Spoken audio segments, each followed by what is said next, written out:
বাংলাদেশ সমাজে যেদিকে তাকাবেন খালি দুর্বৃত্ত, ভালো মানুষ খুঁজে পাওয়া যায় না। একমাত্র ক্রীড়াঙ্গনে আমরা যখন খেলতাম অনেক ত্যাগী ব্যক্তিবর্গ ক্রীড়াঙ্গনে আসতেন, তাদের অত টাকা পয়সা ছিল না, খেলাকে ভালোবেসে তারা থাকতেন। মাঝখানে বাংলাদেশ স্বাধীন হওয়ার পরপরই তারা বিলুপ্ত হয়ে গিয়েছে।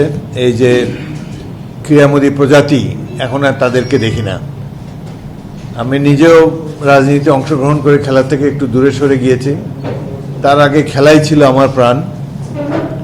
ছাত্র হিসাবে ভালো ছিলাম, আরও ভালো করতে পারতাম যদি ফুটবল ক্রিকেটের প্রতি আসক্তি না থাকতো। খেলা পাগল না হলে কেউ খেলোয়াড় হতে পারে না। আমরা পরীক্ষার হলে গিয়ে অনেক সময় প্রশ্নের উত্তর জানি, উত্তর না দিয়ে চলে আসতাম যে সময় মতো খেলার মাঠে হাজির হওয়ার জন্যে।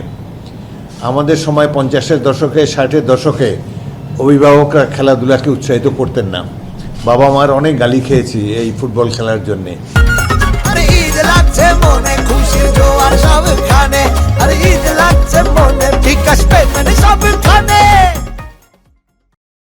কিন্তু খেলার যে নেশা, এটার থেকে ছুটে যেতে পারে নাই কেউ।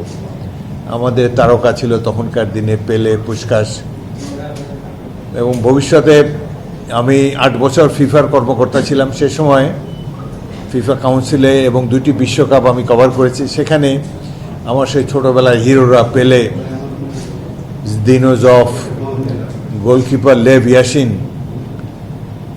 ফ্রান্সের বিখ্যাত খেলোয়াড় মিশেল প্ল্যাটিনি, এদের সাথে পরিচিত হয়েছি। ফ্রান্সের Beckenbauer, all time great stopper back, এদের সাথে পরিচিত হয়ে দেখলাম যে এরা সবাই ভালোবাসার টানেই খেলায় এসেছে। অর্থ উপার্জনের কেউ খেলে না।